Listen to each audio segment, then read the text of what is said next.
Hello again, everyone. It's Flake, and I'm just going to give you another deck guide here. And I wish I could be more creative with this. This is what I played today on Pro Rank and had a lot of success with. Now, there's a lot of Square movement going around. There's a lot of things that are fun to grab and play as. So here is an Enslave list for Nilfgaard that you can play that looks very familiar because this is the list, or is at least based on the list that Piebol played in the most recent tournament. And it's amazing how, even though there's a brand new expansion, there's no new expansion cards in here. What is going on?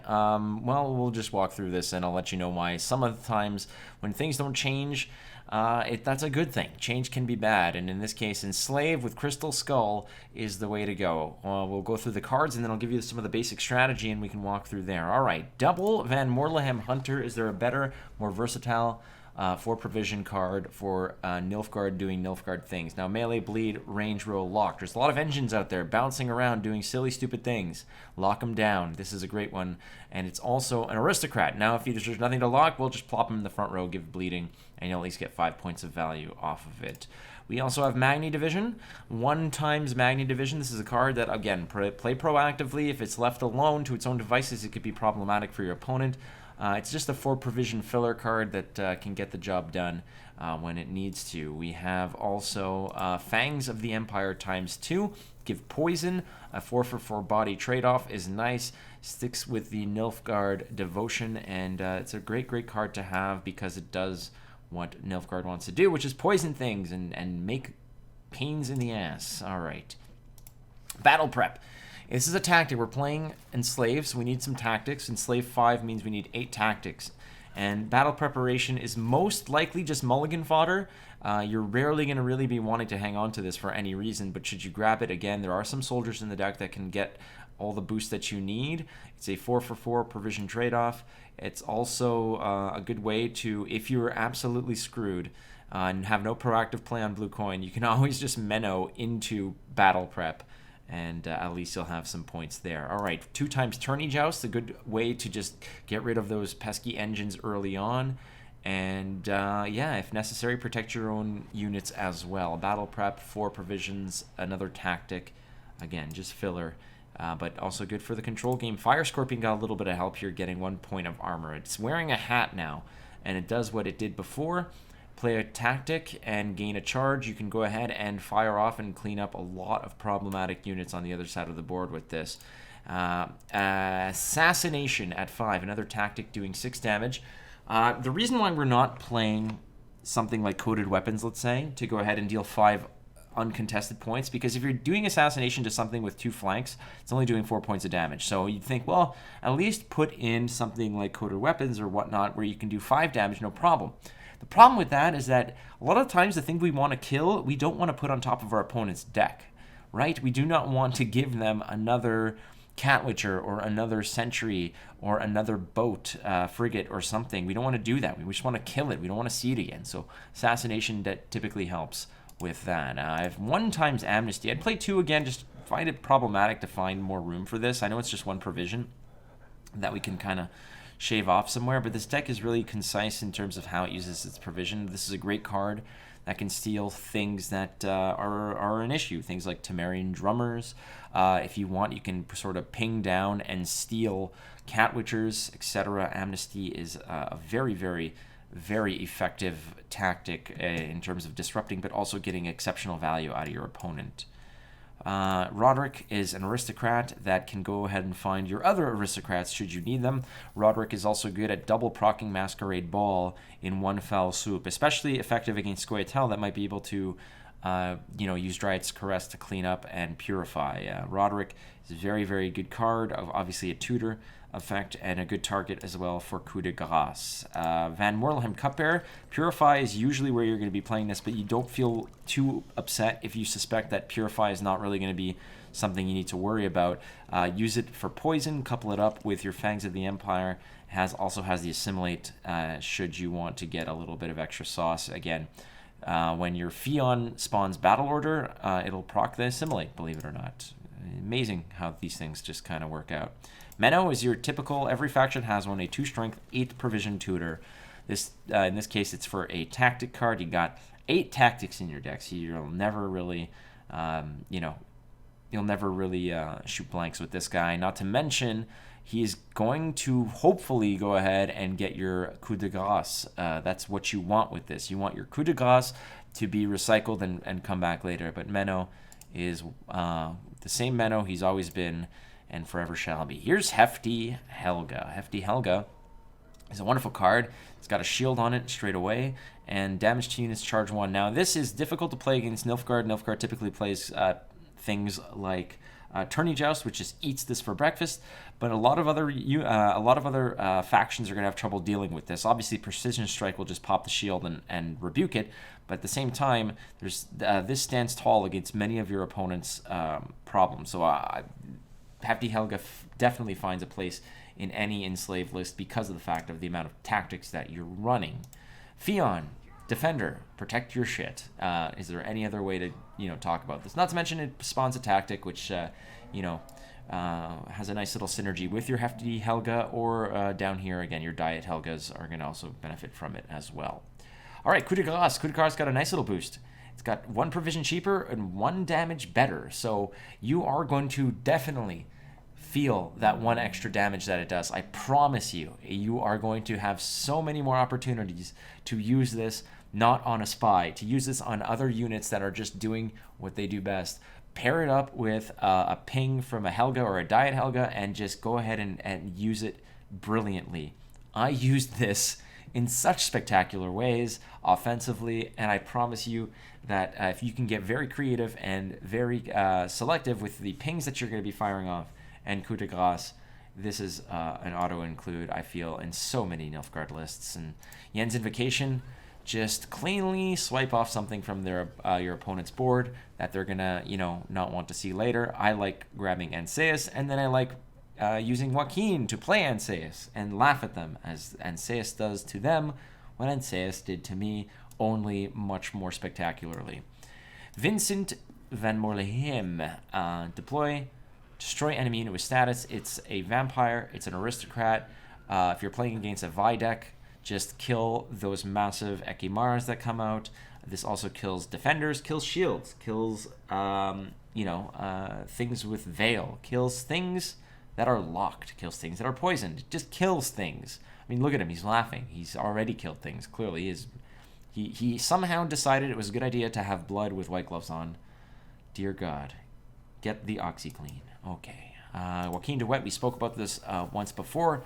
He does good things. This is also a great target for coup de grace. Get something out of your deck and play it with a lot of points. It'll also go ahead and be an aristocrat for your Masquerade Ball. Now, I have said this in the past as we go on to a Usurper here.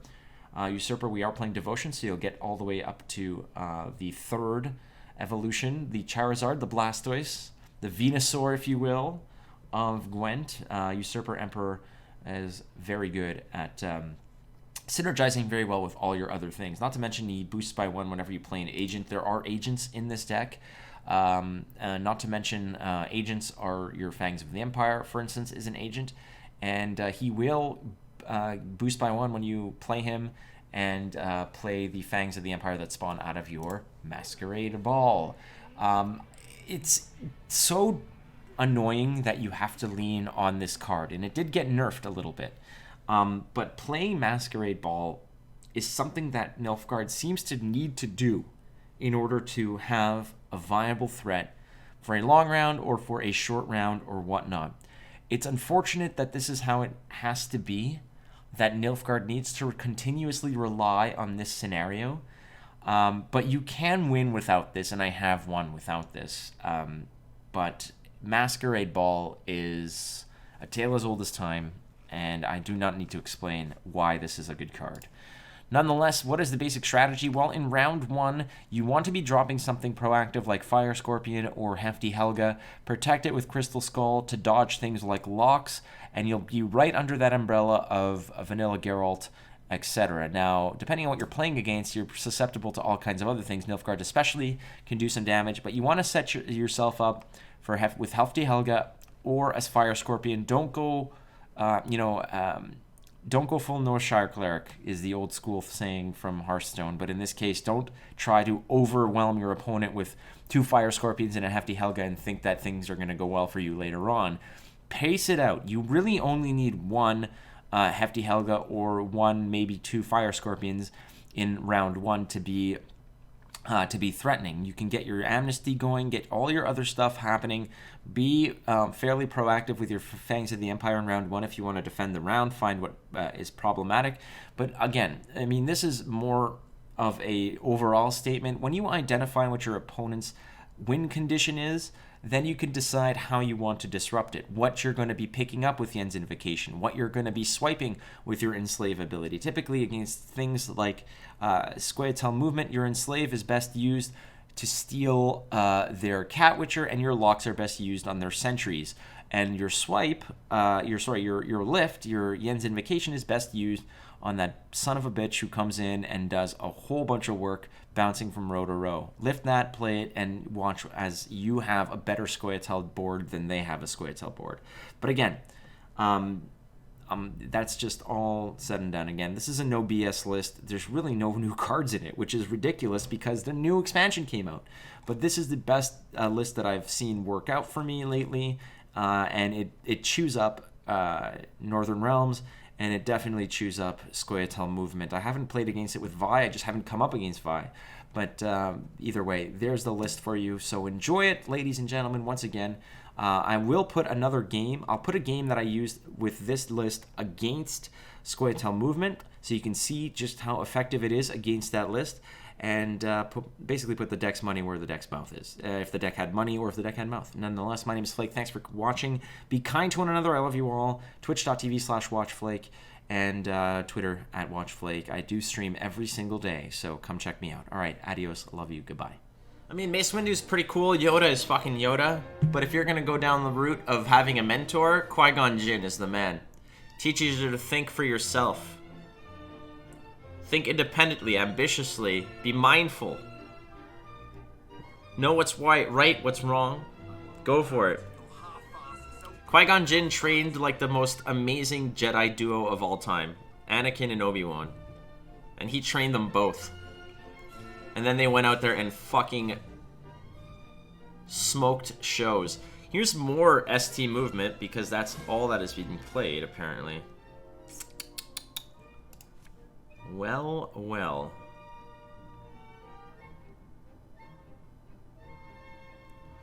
Really wish I had Amnesty. I can get Amnesty, that's good news.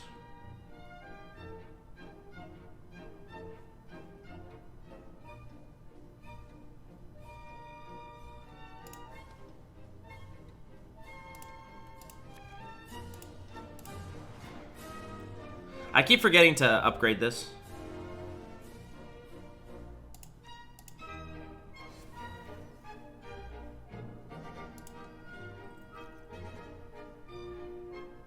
What he could do is he could use the guerrilla tactics to move it and kill it. We'll see if it goes. Like, are you excited for the Hayden announcement? I thought that was amazing. Now, here's the thing. They got James Earl Jones to do the voice of Darth Vader in episode 3, like when he gets his armor on, and Padme, no, like that whole thing was James Earl Jones who came back to do it. So is it going to be Hayden Christensen in the suit and his voice? I hope so.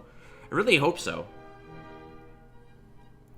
I think Hayden Christensen in episode 3 was actually fairly good. I was very pleased with it.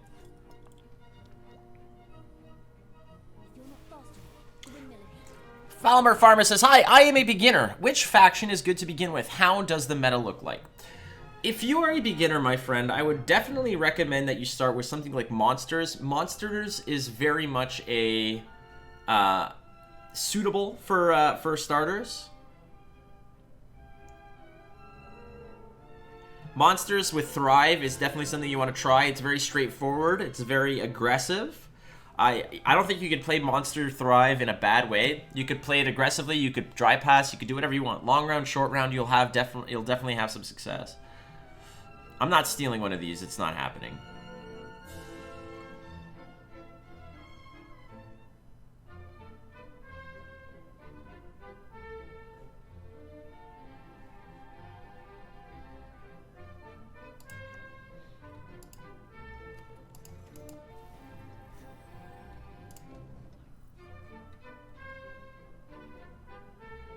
But that's definitely my suggestion. Go with monsters. Put some Thrive units, some Fat Boys in there, some tall units, some very strong units. Just one more feather and we're done. I don't even want to kill that.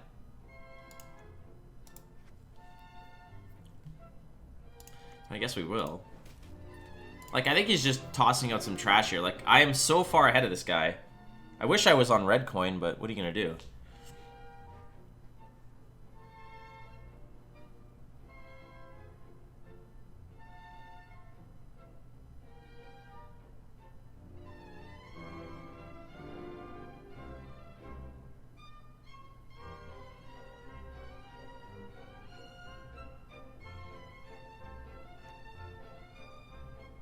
The time of the white frost and white light is nigh.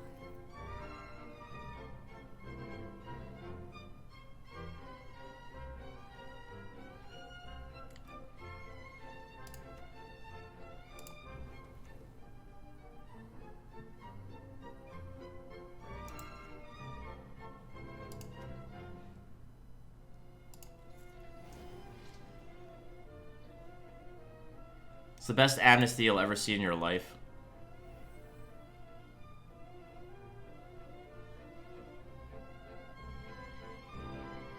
Just getting this set up also for, no, I guess not anymore.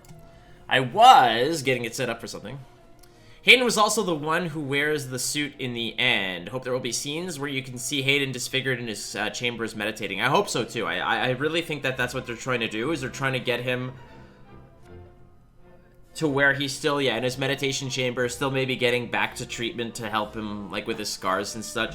I think Hayden Christensen can really do a good job. I really, really do.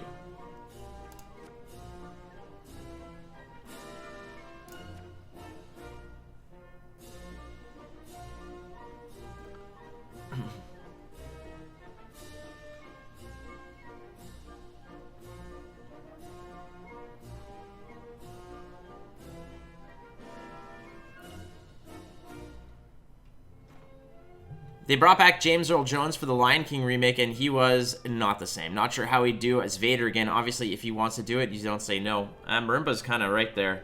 Who's gonna say no to James Earl Jones playing Darth Vader?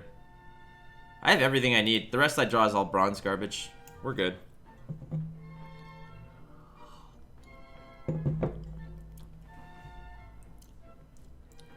James Earl Jones as Mufasa is such a beautiful portrayal. Wow, okay.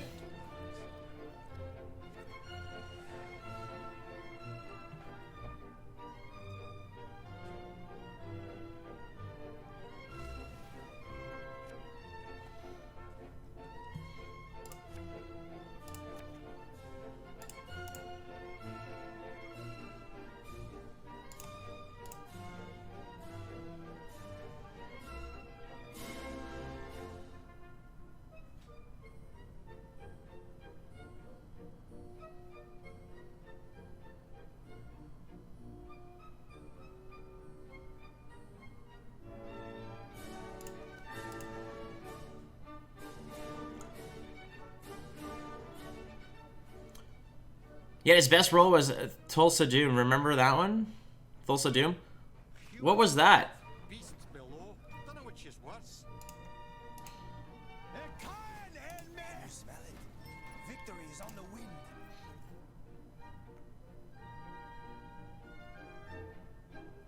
Now here's a beautiful part. He could always move this shit around if he wants to.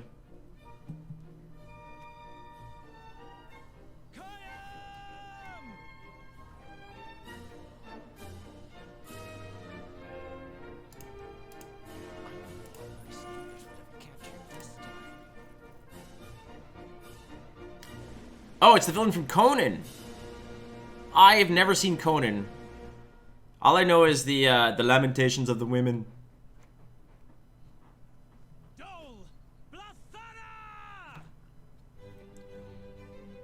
Like, do I even want to steal this?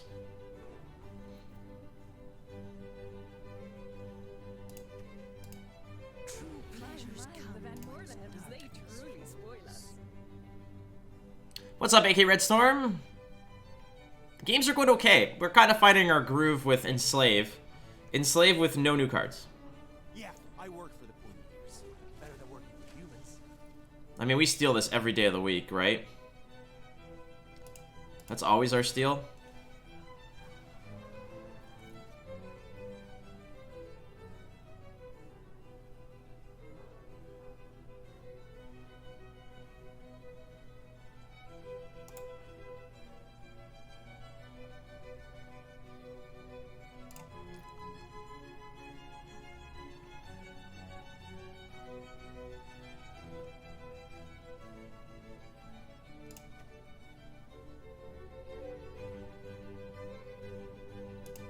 Have they killed?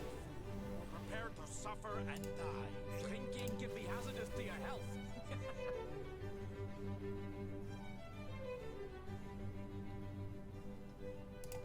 I should have pulled them over because this thing could snipe them.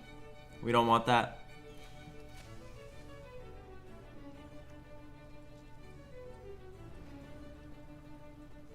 Ah, now he's in damage mode. Ish.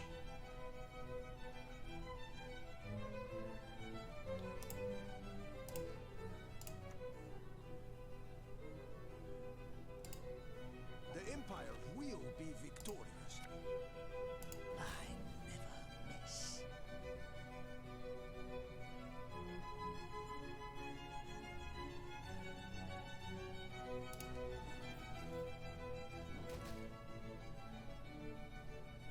Yeah, I gotta move. I gotta pull these back.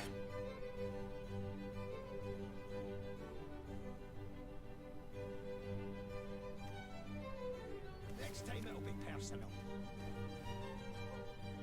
Ha ha! Leave it to us.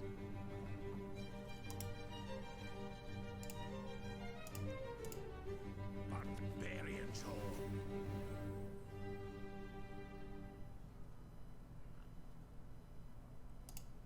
Feeling a bit peckish?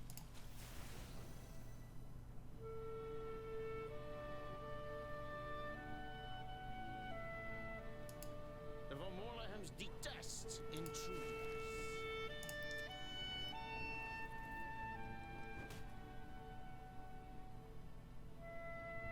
Lost the point there, but it happens. Wonder if he super takes his operatives, do the sentries boost them? I don't think they do. I think I've seen it where it does not occur. Okay.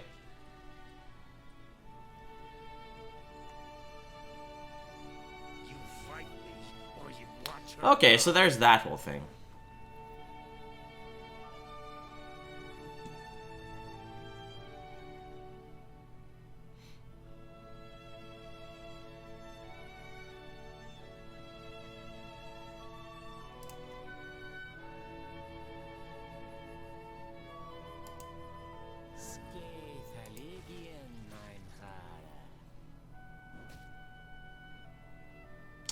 We're gonna have to coup de grace this sooner than later.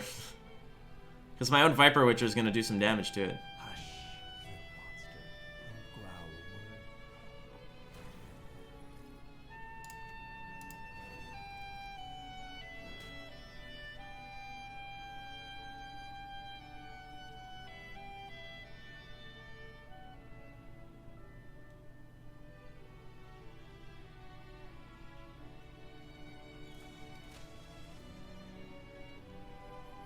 Oak. Bad Oak. Nice music choice, thank you very much. Boom, bang, ding, boom, bam. Wow, the armor ate a lot of that.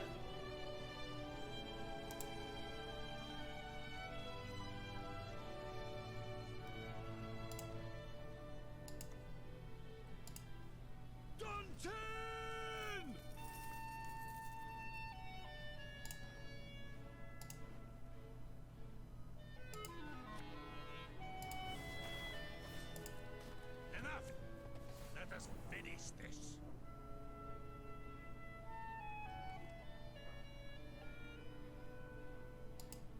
We didn't taint the mutation process. We improved it. I am the movement Scoia'tael now.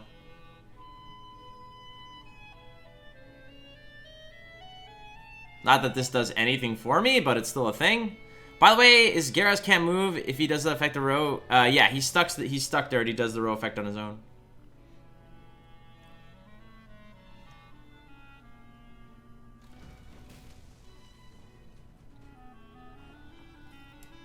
What a slaughter fest. What a slaughter fest.